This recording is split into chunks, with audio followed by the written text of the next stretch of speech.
ఇది మనం మెయిన్గా మాట్లాడుకునే వార్త ఇవాళ. అప్పట్లో మన కేవీపీ ఉండేవాడు. కేవీపీ వైఎస్ రాజశేఖర రెడ్డిని ఏమన్నా అంటే ఆయన ఆత్మ, ఇద్దరు ఆత్మలు వేరైనా శరీరాలు ఒకటే అన్నట్టు మాడేవాళ్ళు, ఆత్మబంధు అని చెప్పేటవాళ్ళు. ఆ రకంగా జగన్మోహన్ రెడ్డికి అత్యంత సన్నిహితుడు, వైఎస్ఆర్సీపీలో నెంబర్ 2గా ఉన్న విజయసాయి రెడ్డి రాజకీయాలకు గుడ్ బై చెప్పారు. ఇంక నుంచి మరి వ్యవసాయం చేసుకుంటారంట ఆయన.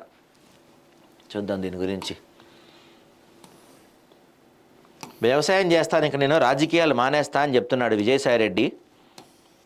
రాజకీయాలకు సాయిరెడ్డి సెలవు, నేడు రాజ్యసభ సభ్యత్వానికి రాజీనామా, ఇక ఏ రాజకీయ పార్టీలోనూ చేరను, వ్యవసాయమే నా భవిష్యత్తు, టీడీపీతో రాజకీయ విభేదాలే, చంద్రబాబుతో వ్యక్తిగత వైరం లేదు, జగన్ భారతి మోడీకి షాకు కృతజ్ఞతలు, ఎక్స్ వేదికగా వైసీపీ ఎంపీ విజయసాయిరెడ్డి సంచలన ప్రకటన, ఎంపీ అయోధ్య రామిరెడ్డిది ఇదే దార. వేరే పదవుల్లో లేకపోతే ప్రయోజనాలు లేక డబ్బు ఆశించి రాజీనామా చేయటం లేదు, ఈ నిర్ణయం పూర్తిగా నా వ్యక్తిగతం, ఎలాంటి ఒత్తిళ్లు లేవు, ఎవరూ ప్రభావితం చేయటం లేదు. కొన్ని లక్షల కోట్లు దోచుకున్నారు సార్ మీరు, లక్షల కోట్లు, రూపాయి కాదు 2 రూపాయలు కాదు. జగన్మోహన్ రెడ్డి ఎంత దోచాడో అంతకన్నా ఎక్కువే దోచారు మీరు. ఏపీ మొత్తం తెలుసు ఈ విషయం. ఇప్పుడు మీరు వెళ్ళి వ్యవసాయం చేస్తారంటే ఊరుకుంటారా? మరి కేసులు ఊరుకోవు. మీరు పని ఇలా మీ ఆస్తి మొత్తం రాసిచ్చేసి వ్యవసాయం చేస్తే బాగానే ఉంటుంది. లక్షల కోట్లు దోచుకున్నారు. ఇప్పుడు ఎందుకు ఈ నాటకాలంటే మీ అల్లుడి కంపెనీ అరబిందో కంపెనీ కాపాడటం కోసమే ఈ నాటకాలంతా. మీరు చేసిన అరాచకాలు 1-2 ఏపీలో. వైఎస్ కుటుంబానికి వీర విధేయుడు, అక్రమాస్తుల కేసులో ఏటు, 16 నెలలు వైసీపీ అధినేత వైఎస్ జగన్మోహన్ రెడ్డికి జైల్లో సహచరుడు, వైసీపీ కీలక నేత రాజ్యసభ సభ్యుడు విజయసాయిరెడ్డి రాజకీయాల నుంచి తప్పుకున్నట్లుగా సంచలన ప్రకటన చేశారు.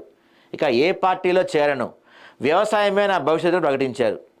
రాజ్యసభ సభ్యుడిగా మరో 3 ఏళ్ల పదవీ కాలం మిగిలి ఉన్నప్పటికీ శనివారమే దానికి రాజీనామా చేస్తున్నట్లు సాయిరెడ్డి స్పష్టం చేశారు. రాజకీయాల నుంచి తప్పుకుంటున్నా, ఏ రాజకీయ పార్టీలోనూ చేరటం లేదు, ఈ నిర్ణయం పూర్తిగా నా వ్యక్తిగతం. గత ఏడాది జరిగిన అసెంబ్లీ ఎన్నికల్లో ఏపీలో ఘోర పరాజయంతో వైసీపీ పూర్తిగా డీలా పడిపోయింది. పరాజయ భారం నుండి పార్టీ అధ్యక్షుడు జగన్ ఇంకా పూర్తిగా కోలుకోలేదు. ఇలాంటి పరిస్థితుల్లో వైఎస్ కుటుంబానికి 4 దశాబ్దాలుగా నమ్మిన బంటులాగా అత్యంత విశ్వాసంగా ఉన్న విజయసాయిరెడ్డి వెళ్ళిపోవటం మాత్రం, దట్టు జగన్మోహన్ రెడ్డి విదేశాల్లో ఉన్నప్పుడు వెళ్ళిపోవటం మరింత పెద్ద దెబ్బ. 2009 నుంచి 2019 దాకా 10 ఏళ్ల పాటు ప్రతిపక్షంలో ఉండగా తెలుగుదేశంపై దూకుడుగా వ్యవహరించారు. ముఖ్యంగా 2014-19 మధ్య టీడీపీ అధికారంలో ఉండగా చంద్రబాబు లోకేష్లపై వ్యక్తిగత విమర్శలతో విరుచుకుపడ్డారు. ఓ రకంగా చెప్పాలంటే తన స్థాయికి హుందాగా తగిన వ్యాఖ్యలు చేస్తూ వివాదాస్పదంగా ముద్ర వేయించుకున్నారు. అక్రమాస్తుల కేసులో ఏటూగానే కాదు, వైసీపీలో సుదీర్ఘకాలంగా నెంబర్ 2గా సాయిరెడ్డి కొనసాగారు. పార్టీలో సజ్జల రామకృష్ణారెడ్డి క్రియాశీలకమయ్యాక సాయిరెడ్డి పరిస్థితి మారిపోయింది. ఆయన్ను జగన్ కొన్నాళ్ళు దూరం ఉంచడం, కొన్నాళ్ళు బుజ్జగించడం, ఇలా వైసీపీలో సాయిరెడ్డి పరిస్థితి గజిబిజిగా తయారైంది. ఓ దశలో ఆయన పార్టీ జాతీయ ప్రధాన కార్యదర్శిగా, ఉత్తరాంధ్ర జిల్లాల సమన్వయకర్తగా చక్రం తిప్పారు. ఆ తర్వాత సాయిరెడ్డిని తప్పించి జగన్ తన బాబాయ్ వైవి సుబ్బారెడ్డికి ఉత్తరాంధ్ర బాధ్యతలు అప్పగించారు. జగన్పై తాను అలిగినా, తనపై జగన్ ఆగ్రహించినా సాయిరెడ్డి మాత్రం ఆయన అంటిపెట్టుకునే ఉన్నారు. బాబు బాలయ్యతో మాట్లాడారంట, వాళ్ళందరికీ సారీ చెప్తారంట. ఎన్నికల ఓటమి తర్వాత వైసీపీ పరిస్థితి అగమ్య గోచరంగా తయారైంది. జగన్తో పాటు సాయిరెడ్డిపై కేసుల కత్తి వేలాడుతూనే ఉంది. దీనికి తోడు తాజాగా కాకినాడ డీప్ సీ పోర్ట్ వివాదంలో సాయిరెడ్డి నిండా మునిగిపోయారు. బెదిరించి భయపెట్టి పోర్టుల్లో వాటా లాక్కున్నారని ఫిర్యాదు చేశారు. సిఐడి ఫిర్యాదు చేసింది దీనిపైన మనోడిని. దీన్ని ఆధారం చేసుకొని ఎన్ఫోర్స్మెంట్ కూడా రంగంలో దిగింది. సాయిరెడ్డిని పిలిచి ప్రశ్నించింది కూడా. అదే సమయంలో అనూహ్యంగా సండూర్ పవర్లో పెట్టుబడులపైన ప్రశ్నలు సంధించింది. ఈ క్రమంలో కాకినాడ డీప్ పోర్ట్లో వాటాలను అరబిందో వదిలేసుకుంది. అయినా కేసు మాత్రం అలాగే ఉంది. వీటన్నిటి నేపథ్యంలో సాయిరెడ్డి రాజీనామా ప్రకటించడం గమనార్హం. వెంటనే అయోధ్య రామిరెడ్డి కూడా ఇదే దారిలో వస్తున్నారంట. మొత్తానికైతే విజయసాయిరెడ్డి మీద ఆయన రాజీనామా చేసినప్పటికీ డీప్ సీ పోర్టు కానీ నండూరు పవర్ ప్రాజెక్టు కానీ ఈ కేసులన్నీ ఇంకా వేలాడుతూనే ఉన్నాయి. ఖచ్చితంగా వాటిపైన చర్యలు అయితే ఉంటాయి.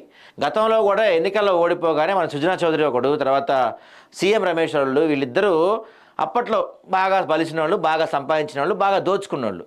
టీడీపీ ఓడిపోగానే వీళ్ళిద్దరూ ఏం చేశారు, వెంటనే బీజేపీలోకి జంపు కొట్టారు. ఎందుకు? కేసులు రాకుండా ఉంటాయని. సుజనా చౌదరి మీద అప్పట్లో బోల్డ్ కేసులు ఉన్నాయి. ఈడీ కొన్ని అటాచ్ చేసిన ఆస్తులు కూడా. ఎప్పుడైతే సుజనా చౌదరి బీజేపీలోకి వచ్చాడో శుద్ధపూసగా మారిపోయాడు.